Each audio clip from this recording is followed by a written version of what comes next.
കുട്ടികൾ ചോദിക്കുന്ന ഒരു പ്രേമിക്കുന്ന രണ്ട് കുട്ടികൾ ചോദിക്കുന്ന അതെല്ലാം ഉണ്ട്. കിളി പാടുന്നത് അപരാധമായോ, അമ്മയോടും അച്ഛനോടും ഓരോ ചോദിക്കാൻ വേണം ഇത് അല്ലേ. ഈ രാത്രിയിൽ പ്രണയം തുളുമ്പുന്ന രാത്രിയിൽ കിളി പാടുന്നത് അപരാധമാണോ? ശരിക്കത് ഭയങ്കര സംഭവം. അത് ട്യൂൺ എഴുതിയാൽ പോലും വിശ്വസിക്കാൻ പറ്റില്ല ആൾക്കാർക്ക്. ട്യൂൺ എഴുതിയ അത്ര വന്നപ്പോൾ സിമ്പിളായിട്ട് വന്നു. അയാളൊരു ഭയങ്കര ജീനിയസാണ് അണ്ണാച്ചി. അതെ, അണ്ണാച്ചിയാണ് സാഗരം സാക്ഷിയിൽ 2-3 പാട്ടുണ്ട്. ഞാൻ ഇന്നും ആലോചിച്ചു സാഗരം സാക്ഷി ഒരു പാട്ട്. നീലാകാശം തിലകക്കുറി ചാർത്തിയ നാടൻ പെണ്ണ്, തിലകക്കുറി ചാർത്തിയ നാടൻ പെണ്ണ് ഒരിക്കലുണ്ട്. രണ്ടാമത് ചാർത്തി ഒരുങ്ങിയ പെണ്ണ്. അതെ, നല്ല രസം. അത് ഭയങ്കര രസമല്ലേ? അതന്നെ ആകാശം തിലകക്കുറി ചാർത്തി ഒരുങ്ങിയ പെണ്ണ് മേലെ കാവേ സന്ധ്യ. അതെ, താന താന ഇതില് ഇങ്ങനെ കട്ട് ചെയ്യുന്നൊക്കെ. അതെ അതെ. ഓ അത് ഭയങ്കര രസമല്ലേ? സാറ് നന്നായിട്ട് ചെയ്യും.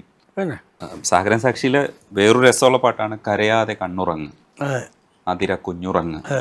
അതും ഒരു താരാട്ട് ഗണത്തിൽ. പിന്നെ സൂപ്പർ താരാട്ടം. പിന്നെ ശ്യാമസന്ധ്യ സൂര്യനെവിടെ, ശ്യാമസന്ധ്യ സൂര്യനെവിടെ. രസമുള്ള വിജയ് തമ്പിയുടെ ഒരു പടം, കീരവാണി ഞാൻ ചെയ്തിട്ടൊരു പാട്ട്, സൂര്യമാനസം. സൂര്യമാനസം. തരളിതരാവിൽ മയങ്ങിയോ സൂര്യമാനസം. വഴിയറിയാതെ വഴിയറിയാതെ ഇതുമ്പിയോ മേഘനമ്പരം. അതിങ്ങനെ യാത്രയാണ് ഇങ്ങനെ. ദൂരയായൻ തീരമില്ലയോ.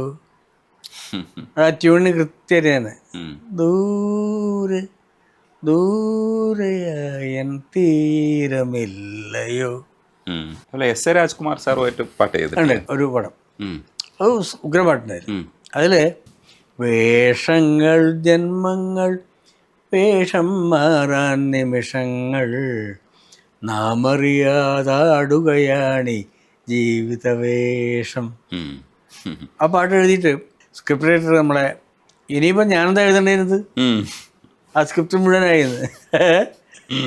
വേഷങ്ങൾ ജന്മങ്ങൾ വേഷം മാറാൻ നിമിഷങ്ങൾ ഞാൻ അറിയാതെ ആടുകയാണ് ഈ ജീവിതവേഷം, നാം അറിയാതെ ആടുകയാണ് ഈ ജീവിതവേഷം. ഇതൊന്നും നമ്മൾ അറിഞ്ഞുകൊണ്ടല്ല, ആടിക്കൊണ്ടിരിക്കുകയാണ്. അതന്നെയാ ശരിക്കും. പിന്നെ നമ്മളെയൊക്കെ ജീവിതവേഷമായിരുന്നു. ഹരിഹരൻ മാഷിൻ്റെ MT പടമുണ്ട്. അതിൽ ഞാൻ ചെയ്തൊരു പാർവണപ്പാൽ മഴ പെയ്തൊഴു പാലപ്പൂ മണപ്പുഴയൊഴുകും. ഗന്ധർവനെ പോലെയാണ്.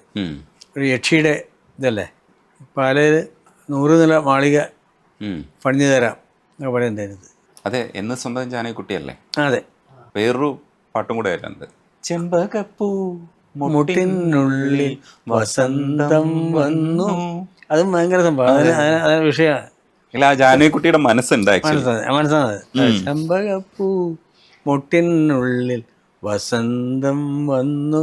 ഈ കളിയാട്ടത്തിൽ 2 തരം പാട്ടുകളുണ്ടായിരുന്നു, ഫെസ്റ്റിവൽ സോങ്സും ഉണ്ടായിരുന്നു. അപ്പോൾ വണ്ണാത്തിപ്പുഴയുടെ തീരത്ത് തിങ്കൾ കണ്ണാടി നോക്കും നേരത്ത് സ്വപ്നം കണ്ടിറങ്ങി വന്നോളേ ചെമ്മാനപ്പൂമുറ്റം നിറയെ മണിമഞ്ചാടി വാരിയെറിഞ്ഞോളെ കുങ്കുമമിട്ട കവിൾത്തടമോടെ. അങ്ങനെ കാൽത്തള കൊഞ്ചിയ നാളം പോലെ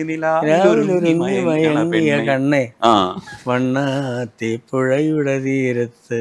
രസമുള്ള പാട്ടാണ്. അത് നിർത്തിയിട്ട് തിരുവാതിരയിൽ ശ്രീ പാർവതിയായി എന്ന് പാടുന്നില്ലേ, ആ സാധനമൊക്കെ ഭയങ്കര രസമാണ്. അതെങ്ങനെയാണ് ചേഞ്ച് ഓവർ സാറിന്റെ മനസ്സിൽ വന്നത് മ്യൂസിക് ചെയ്യുമ്പോൾ? ശരിക്കും മറ്റേത് പഴയ കീർത്തനത്തിന്റെ ഒരു ശായല്ല തുടങ്ങി. ഒറിജിനൽ കീർത്തനം വെക്കാന്ന് പറഞ്ഞാൽ നമ്മുടെ അത് വേണ്ട, നമുക്ക് മാറ്റി ചെയ്യാറ്. അതിൽ ഇറുക്കം കൊടുത്തു. പഴയതാണ്, ഓൾഡ്, നമുക്ക് അധികാരമുള്ളതാണ്, അവകാശമൊന്നുമില്ല ആർക്കും, പഴയതാണ്. അങ്ങനെ വണ്ണാത്തിപ്പുഴയുടെ തീരത്ത്. അതിനെ ബ്രേക്ക് ചെയ്യാൻ വേണ്ടി ഞാൻ തനതാന്ന് ഇങ്ങനെ മാറ്റി. അത് ബ്രേക്ക് ചെയ്യാൻ വേണ്ടി അങ്ങനെ ചെയ്തു. മറ്റേത് ഫാസ്റ്റായിട്ട് പോകുമ്പോൾ കട്ട് ചെയ്തിട്ട് തിരുവാതിരയിൽ പെണ്ണേ നീരാത്രി എന്തിനു വന്നു ക്ഷേമംഗലയായി. നല്ല ലിറിക്കുമാണ്, നല്ല രസം. അതിൽ ചെറിയൊരു വിമർശനം കൂടെ വന്നിരുന്നു. അണിമൈ നിറയെ അലങ്കാരവുമായി. അണിമൈ എന്ന് പറഞ്ഞാൽ അണിഞ്ഞൊരുങ്ങിയ മെയ്യാണെന്നും അതിൽ പിന്നെ അലങ്കാരം പാടില്ല എന്നൊക്കെ പറഞ്ഞിട്ടൊരു. അല്ല, അണിയുന്നത് ഭംഗി അണിമൈ എന്നുള്ളതിന് അറിയാനത്ത് അണിയെന്നുള്ളതിന് ഭംഗി എന്ന് അർത്ഥമുണ്ട്. അണിഞ്ഞത് മാത്രമല്ല, അണിമൈ എന്ന് പറയും. ഭംഗിയുള്ള മെയ്, അതിൽ അലങ്കാരം ഇത്രേ ഉള്ളൂ. അപ്പൊ ശരിയാണ്. അണിമൈ എന്നുള്ളതിന് ഭംഗി എന്ന് അർത്ഥമുണ്ട്. എന്നോടെന്തിനീ പിണക്കം, അത് അന്ന് ആഘോഷിച്ച പാട്ടാണ്. ആസാദ്യ പാട്ട്, അത് അത്രയും സ്ലോ പാട്ട്. അതെ, വിചാരിച്ചില്ല അങ്ങനെ ഒരു പാട്ട് ഇത്രയും അക്സെപ്റ്റൻസ് ഉണ്ടാവും. ശരി, അത് ഒന്ന് ഭാവനയുടെ ഒരു ചേഞ്ച് ആയിട്ടുള്ള വോയിസാണ്, ചിത്രയുടെ ചേഞ്ച് ആയിട്ടുള്ള വോയിസാണ്. അതാണ് എടുക്കാനും കാരണം, ജയൻ എടുക്കാനും കാരണം അതാണ്. പാടി കേട്ടപ്പോൾ ഞാൻ പറഞ്ഞത് നന്നായി പാടുകയുള്ളു. എൻ്റെ വൈഫിൻ്റെ അനീതിയായിട്ട് വരും. ചില കുട്ടിക്കാലത്തെ സ്ഥലമായി പാടുന്നതാണ്. അവളെ അച്ഛനാണ് എന്നോട് ആദ്യം ദാമോദരനൊരു മ്യൂസിക് ഡയറക്ടറാവും എന്ന് പറഞ്ഞ അവളുടെ അച്ഛനാണ്. പുള്ളി മ്യൂസിക്കിന് ഭയങ്കര ഇൻട്രസ്റ്റ് ഉള്ള ആളാണ്. അപ്പോൾ കിട്ടിയപ്പോൾ ഒരെണ്ണം അവർക്ക് കൊടുക്കാൻ തീരുമാനിച്ചു. അത് സ്റ്റേറ്റ് അവാർഡ് കിട്ടി. ഒക്കെ ഈ പറഞ്ഞ പോലെ പടം ഹിറ്റായി, പാട്ട് സൂപ്പർ ഹിറ്റായി, അതിന് സ്റ്റേറ്റ് അവാർഡ് കിട്ടി. അപ്പോഴേക്കും അത് ടോപ്പായി, നമുക്ക് ഇഷ്ടപ്പെട്ട പാട്ടായി മാറി. അതാണ് അതിൽ ഈ ജയരാന് ഞാൻ പാടി കേട്ട അത് ഇഷ്ടമായാലും അത് മാത്രം അനങ്ങാൻ സമ്മതിക്കില്ല. അതിൽ ദാസരൻ പാടുമ്പോൾ ഒരു ചെറിയ മാറ്റം വരുത്തി. എന്നോട് പറഞ്ഞു, മോനെ അത് അനുപല്ലവിൽ രാഗം ഇങ്ങനെ മാറുന്നതിന് കണ്ണെഴുതിയൊരുങ്ങി എന്നും വൽക്കണ്ണാടി നോക്കി പൊൻകിനാവിന്നൂഞ്ഞാലിൽ, അതാണ് ഭാവന പാടിയത്. പൊൻകിനാവിന്നൂഞ്ഞാലിൽ എന്തേ നീ മാത്രമാടാൻ വന്നില്ല. അതിൽ ദാസനം മാറ്റി പാടിയില്ലേ, അത് രാഗം മാറുന്നുണ്ട്. മറ്റേത് ഷഹാനേന്ന് പൊൻകിനാവിന്നൂഞ്ഞാലിൽ എന്ന് പറയുമ്പം അതിൽ ഇത് ദേവഗാന്ധാരി വരും രാഗം.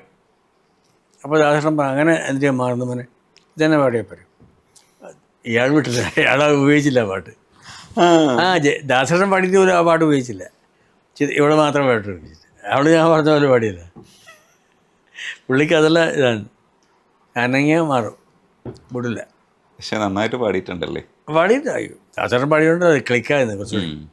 പക്ഷേ ഇവൾക്ക് ഭയങ്കര സ്റ്റേറ്റ് അവാർഡ് കിട്ടിയപ്പോൾ ഭയങ്കര ജീവിതമായി. ആ മോള് അവൾ ജീവിതം മുഴുവൻ അവൾ ആഘോഷിച്ചു. ഈ ഒറ്റ പാട്ടുകൊണ്ട് അവൾക്ക് എത്രയോ കച്ചേരികൾ കിട്ടി. സിനിമ പാട്ടുകാരി സ്റ്റേറ്റ് അവാർഡ് കിട്ടിയ സിനിമ പാട്ടുകാരിയല്ലേ. അതാണ് ചില ഭാഗ്യം എന്ന് പറയുന്നത്. പക്ഷെ നല്ല ക്യൂട്ടായിട്ടുള്ള പാട്ടായിരുന്നു, അസ്വതി പാട്ട്. അത് ശരിക്കും ആദ്യം അതിന് വേറൊരു പാട്ടായിരുന്നു, ഒരു ട്യൂണായിരുന്നു. ട്യൂൺ പാട്ടൊക്കെ വേറെയായിരുന്നു. ഉച്ചവരെ ഞങ്ങൾ റെക്കോർഡിങ്ങിന് വേണ്ട എല്ലാ സൗകര്യം ചെയ്തപ്പോൾ എൻ്റെ മനസ്സിലുണ്ടായിരുന്നു. ജയൻ സമ്മതിച്ചുകൊണ്ട് ഞാൻ ചെയ്തതാ. ഞങ്ങൾ ഭക്ഷണം കഴിക്കാൻ വേണ്ടി എല്ലാവരും ഇങ്ങോട്ട് വന്നു. വന്നപ്പോൾ വരുമ്പോൾ ഞാൻ ചോദിച്ചു, ഇത് പൂർണ്ണമായിട്ട് ഇഷ്ടമാണോ, നമുക്ക് മാറ്റണോ? ശരി, നമുക്കത് മാറ്റി നോക്കാമല്ലോ. ഓക്കെ, എന്നാ നോക്കാം. ഞാനിവിടെ വന്ന് ഹാർമോണി വെച്ചിട്ട് വേറെ ചെയ്തിട്ടുണ്ട്. അതാണിത്. മാറ്റി നന്നായി. അതെ, മാറ്റി നന്നായി തോന്നി. അതാണ്, ഉള്ളിലൊരു സംശയം ഉണ്ടെങ്കിൽ കാരണം ഉണ്ടാവും. ആ സംശയം ഉണ്ടെങ്കിൽ എപ്പോഴും പാട്ട് നമ്മൾ അപ്പം നിർത്തുന്നത് നല്ലത്. അതിന് കാരണം ഉണ്ടാവും. ഇപ്പം എൻ്റെ മനസ്സിൽ ചെയ്യുന്ന ആൾക്ക് തീർച്ചയായിട്ടും കാരണം പറയാം. ഉള്ളിൽ ഫുള്ളങ്ങ് മാറ്റി.